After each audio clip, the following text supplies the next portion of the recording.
Salam sejahtera dan salam Sarawak sayang, bersama saya Janet Bennett. Tumpuan berita malam ini, Naib Presiden Majlis Pengangkap Sarawak merangkap pengerusi Yayasan Pengangkap Sarawak Tan Sri Safri Awang Zaidel telah dianugerahkan bintang pengangkap kenyalang anugerah pengangkap tertinggi di Sarawak di Astana Negeri Sarawak di Kuching pada Rabu. Majlis tersebut telah disempurnakan Tuan Yang Terutama TYT yang di-Pertuan Negeri Tun Pehin Sri Abdul Taib Mahmud yang juga penaung Persatuan Pengangkap Malaysia Cawangan Sarawak.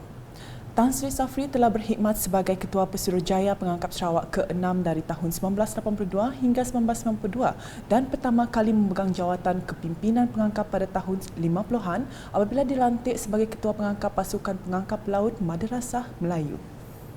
Di bawah inisiatifnya, Yayasan Pengangkap Sarawak telah ditubuhkan untuk membantu menggumpul dana untuk pergerakan pengangkap dan mencari harta dengan harapan untuk memacu pergerakan itu untuk lebih berdikari dalam hal kewangan pada masa akan datang. Sementara itu, turut menerima anugerah bintang semangat padi emas Premier Sarawak Datuk Petinggi Tan Sri Dr. Abang Abdul Rahman Zahari Tun Datuk Abang Openg.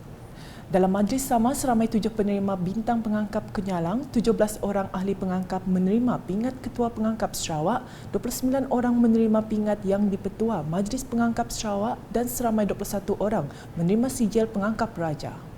Hadir sama pemangku Ketua Pengangkap Negara merangkap Ketua Pesuruhanjaya Pengangkap Negara, Major Jeneral Profesor Datuk Muhammad Zin Bidin dan Presiden Majlis Pengangkap Negeri Sarawak Tan Sri William Mawan.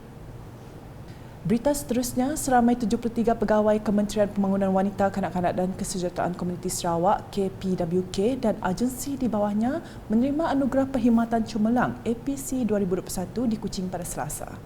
Menteri Pembangunan Wanita, Kanak-kanak dan Kesejahteraan Komuniti Sarawak Datuk Seri Fatimah Abdullah berkata, para penerima terdiri daripada pegawai Kementerian, Jabatan Kebajikan Masyarakat Sarawak JKMS Persekutuan dan Sarawak serta Jabatan Wanita dan Keluarga Sarawak JWKS. Mudah-mudahan pencapaian yang 73 orang ini dan juga yang sebelum ini dalam majlis anugerah perkhidmatan cemerlang sebelum ini, semua yang dapat anugerah cemerlang ini dapat menjadi contoh dan teladan kepada yang lain. Now you may also be as good as them. It's just that we cannot, kita tidak dapat memberi kepada semua oleh kerana jumlah telah ditetapkan. So this time it's their turn. Hopefully next year it will be your turn. So continue to give your best, and those who are the best now, maintain your best. Beliau berkata demikian semasa berucap dalam majlis apresiasi KPWK bersama agensi yang turut meraihkan dan menghargai 15 orang pegawai yang bersara dalam tahun 2022. Ujar Datuk Seri Fatimah lagi, KPWK mempunyai aspirasi untuk menjadi sebuah organisasi atau kementerian yang cemerlang dan untuk mencapai aspirasi ini, kementerian memerlukan warga kerja yang cemerlang. Dan untuk menjadi warga kerja yang cemerlang, warga kerja kita mesti mempunyai pengetahuan. Mula kita hadir interview, orang akan nanya kita supaya tidak tahu sama ada kita tu ada pengetahuan, ada kemahiran atau ada pengalaman. Untuk menjadi warga kerja yang cemerlang, kita harus mempunyai pengetahuan, kemahiran, pengalaman, experience, kecekapan, cekap menjalankan tugas, dan yang tidak kurang pentingnya nilai-nilai yang positif, terutama sekali yang kita tekankan sekarang ini ialah nilai integriti. Kepakaran itu juga penting. Saya percaya setiap individu di dalam organisasi kita mempunyai kelebihan tersendiri, kepakaran tersendiri, dan itulah yang perlu kita bangunkan. Hadir sama Timbalan Menteri Pembangunan Wanita, Kanak-kanak dan Komuniti 1 Pembangunan Wanita dan Kanak-kanak Datuk Rosi Yunus, Timbalan Menteri Pembangunan Wanita, Kanak-kanak dan Kesejahteraan Komuniti Sarawak 2 Kesejahteraan Komuniti Muhammad Razi Sitam. Selanjutnya, Sarawak akan memulakan penggunaan teknologi moden kereta hidrogen tanpa mengeluarkan sebarang pencemaran. Timbalan Menteri Tenaga dan Kelestarian Alam Sekitar Sarawak, Dr. Hazlan Abang Hipni berkata, ke arah itu Kerajaan Sarawak bakal memfokuskan kepada fuel cell electric vehicle ataupun FCEV yang menggunakan bahan bakar hidrogen. Bagaimanapun, jelas beliau lagi masih ramai pihak yang mempunyai tanggapan bahawa tenaga hidrogen adalah berbahaya dan tidak mesra alam. They say hydrogen is dangerous, yeah? But they forgot that yang menakutkan adalah hydrogen atom. Hydrogen bomb. Hydrogen bomb lain, dia dah campur dengan chemical lain, sulfur, nitrate, jadi bom. Mun hydrogen aja, hydrogen is an inert gas, isn't it? Dia tak inert. Dia boleh react. Dia boleh react, bukan inert. tapi tak juga ni. Tapi hydrogen mainly dia ringan. Ya, dia ringan. Ya. Yang meletup tu, ingat tak? Balloon dah. Ya, apa namanya? Hindenburg, Zeppelin, balloon Zeppelin. Yang ada orang dalam meletup. That is not hydrogen. That is helium. Helium lah. Ya. Helium yang meletup. Ya. Dan ia yang menakutkan manusia lah. Beliau berkata demikian pada sidang media selepas mewakili Premier Sarawak Datuk Petinggi Tan Sri Dr. Abang Abdul Rahman Zuhari Tun atau Abang Openg merasmikan persidangan antarabangsa Tenaga Bersih ICCE ke-18 2022 di Borneo Convention Centre Kuching, BCCK pada Rabu. Tambah Dr. Hazlan, Sarawak juga bakal mempunyai kilang pemasangan kereta hidrogen di Kuching bagi menghasilkan kereta hidrogen mampu milik di negeri ini. Berita di Kabong, Timbalan Setiausaha Kerajaan Sarawak Datuk Iqbahun Jowik telah hadir ke program Randau Digital Anjuran Unit Pemodenan Perkhidmatan UPPN Pejabat Premier Sarawak di Dewan Lakin Kampung Nyabo, Kabong pada Selasa. Program tersebut turut dijayakan dengan kerjasama Pejabat Residen Bahagian Betong dan dirasmikan Ahli Dewan Undangan Negeri Adun Kabong Muhammad Chi Kadir.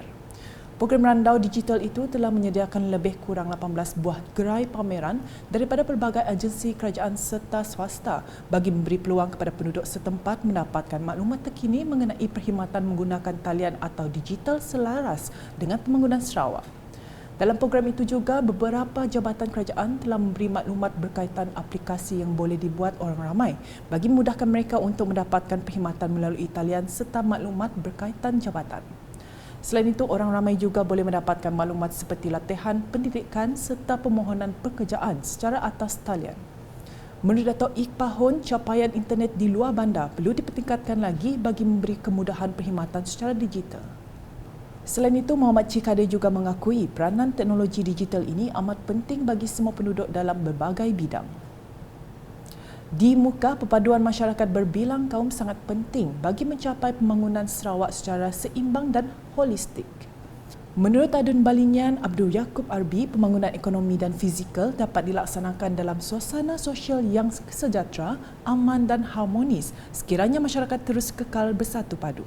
Ini jelasnya selari dengan saranan Premier Sarawak Datuk Petinggi Tan Sri Dr. Abang Abdul Rahman Zuhari Tun atau Abang Openg, iaitu memastikan tiada yang tertinggal dari menikmati pembangunan negeri ini dan menjadikan Sarawak maju menjelang tahun 2030. Katanya lagi adalah menjadi tanggungjawab pihaknya untuk membantu mereka membuat perubahan positif dan berterusan yang membawa perubahan kepada kehidupan mereka. Beliau berkata demikian dalam ucapan perasmian program Randau Solidarity Community RSK Daerah Mukah 2022 di Rumah Elizabeth Payong Jakong pada Sabtu. Mengulas program ini, Abdul Yaakob berharap program yang mensasarkan komuniti Jawatankuasa Kemajuan dan Keselamatan Kampung JKKK dan kawasan rukun tetangga KRT terpilih di Sarawak ini sebagai pendekatan dalam memberi kesedaran dan advokasi bagi memupuk perpaduan di kalangan komuniti di Sarawak agar keharmonian sosial terus mantap. Dalam pada itu, tambahnya, kehadiran semua lapisan umur dan kaum serta KMKK yang menunjukkan semangat tanggungjawab kolektif untuk memupuk perpaduan di daerah muka khasnya dan Sarawak amnya. Laporan selanjutnya, seramai 43 pegawai telah berjaya menamatkan latihan pentaulihan pegawai bomba bantuan PBB. Menurut Pengarah Jabatan Bomba dan Penyelamat Malaysia JBPM, Sarawak Datuk Khairuddin Rahman, menerusi pentaulihan ini, pegawai akan dapat meningkatkan kualiti perkhidmatan jabatan khususnya dari segi respon time di kawasan penempatan masing-masing. Katanya, ekspektasi masyarakat kini sememangnya mengharapkan perkhidmatan awam yang lebih responsif dan memberi perkhidmatan cepat dan tepat. Beliau berharap kesemua pegawai bomba bantuan dapat menyumbang khidmat dan bakti sebaiknya apabila mula bertugas nanti. Katanya semasa berucap merasmikan Majlis Pentauliahan Pegawai Bomba Bantuan Siri 2 2022 dan perasmian penutupan pertandingan kawat kecerapan UKTK peringkat Zon 6 Sarawak di Balai Bomba dan Penyelamat BBP Lopeng di Miri pada Selasa. Mereka telah berjaya menamatkan latihan selama 10 hari bermula 17 hingga 26 Julai lalu bagi melengkapkan 100 jam latihan sebagai pegawai bomba bantuan. Kesemua pegawai bomba bantuan akan ditempatkan di beberapa balai bomba dan penyelamat seperti tertera.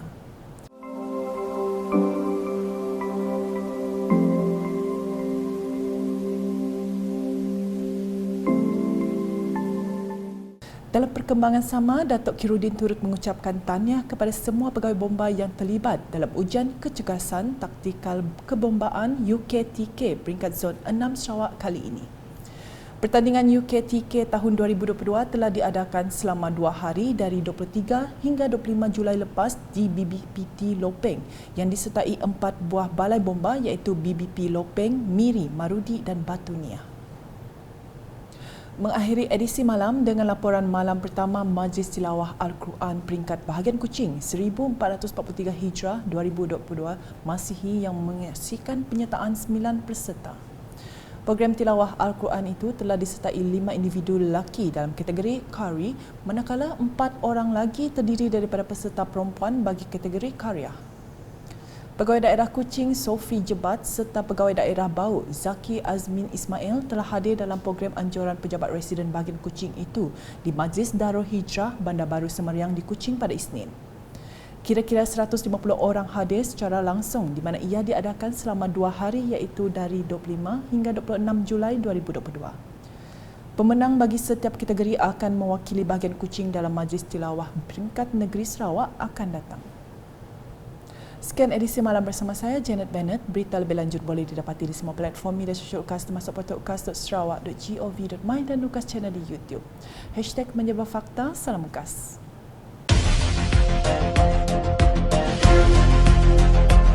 Thank you.